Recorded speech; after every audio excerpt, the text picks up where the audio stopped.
madal aad u ballaaran ay isugu wada yimaadeen bahweynta habargidir ayaa waxaa kulan duco iyo alabari isugu jira loo sameeyay allaha u naxariistee marxuum nabadoon Siciid Faarax Cigaal kulankaani ayaa waxaa ka soo qayb galay mas'uuliyiin ka tirsan dawladda federaalka Soomaaliya ugaasiin nabadoono bulshada qaybaheeda kala duwan iyo ehelada marxuumka allaha u naxariistee marxuum Siciid Faarax Cigaal kulankaani intuu socday ayaa waxaa alle looga baryayay in uu jannadii Firdawsa ka waraabiyo marxuum Siciid Faarax Cigaal oo toddobaadkaani ku geeriyooday magaalada Muqdisho ugu horeyntii kulanka ayaa waxaa ka hadlay Cabdiraxmaan Sheekh Axmed iyo waliba wasiirka tamarta iyo biyaha ee dawlad goboleedka Galmudug Axmed Shire Falagle iyo gudoomiyaha hay'adda qaxootiga qaranka ee dawladda federaalka Soomaaliya Dictoreso Aamina Siciid Cali Gurey marka hore waxaan rabaa inaan iraahdo inna lillahi wa inna ilayhi raaji'uun إنا لله وإنا إليه راجعون إنا لله وإنا إليه راجعون إلهي بان كأهاني أسكن الله وننا ما هذا إنا لنا هاي كلمة هربا ونري الصبر عند صدمة الأولى بينوت هاي مركي كوبات داني لبي نافع عيسى مركان هذا يرى وتعبوا استرجاع سمارة وأغنى هاي يعني الدعاء نكون بلاوين نكون رحسننا walaalyaal adeeryaal abtiyaal eedooyin iyo habaryaro soo dhawaada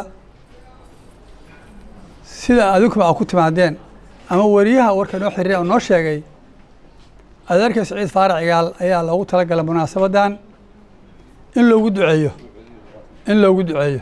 kor Allah u naxariisto marxuumka Siciid Faarax Cigaal wuxuu ku dhashay dooxa weyn ee waqooyi bari ka xiga gobolka Mudug ليراه حق قلول أفرواقو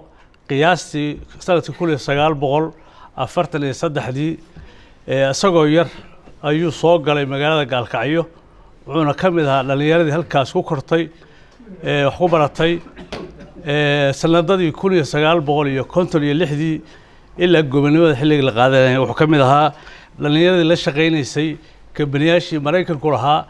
shidaalada halka ka baaray sida sangaleed oo kale markii gobonimada la qaatay waxaan maanta isugu nimid waxa weeye geeridii ku timid walaalkay ama adeer Siciid waxaan leeyahay ilaahay ha u naxariisto jannadii Firdawsa Allah ka waraabiyo godkiisa udugiyo iftiin Allah ku siiyo dambi dhaaf Allah siiyo annagana dambi dhaaf Allahna siiyo ehelkii iyo qaraabadii iyo ilmihii iyo reerkii iyo intii uu ka geeriyoodo aniguba kamid ahay waxaan leenahay samir jamiil Allahna siiyo kulligeen intuu kulanka socday ayaa waxaa ka hadlay cibaado dhowley iyo sugaal Axmed Carab oo ah gudoomiye ku xigeenka golaha hogaaminta habargidir ee dhaqanka halka waxa ka dhacday maanta in la sheegay wixii uu qabtay iyo wuxuu ahaa waxa ugu filan ammaan iyo duco inta u marqaati furtay waa ugu filan annagana awlaadii uu ka dhintay qoysku ka dhintay maalku ka dhintay qabiilku ka dhintay samir iyo iimaan nabadoonka waayihii hore sida uu sheegay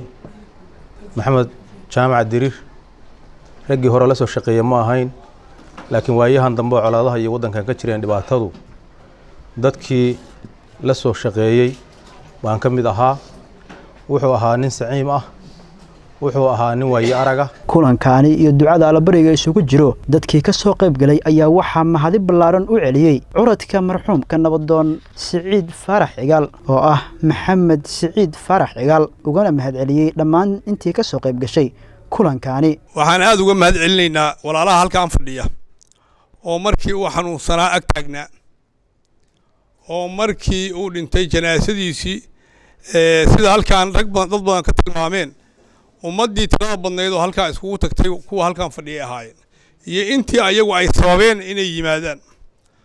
marka waxaan leenahay magaca reer Siciidan oo ku hadlay jazaakallahu khayr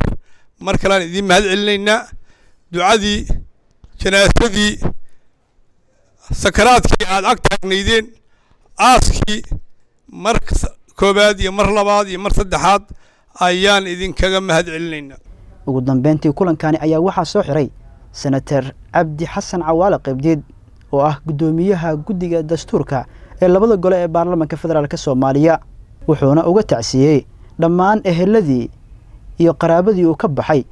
Allah u naxariistay marxuum nabadoon Siciid Faarax Cigaal marka ugu horeysa Ilaahay u naxariisto Ilaahay u naxariisto إلهينا كتاب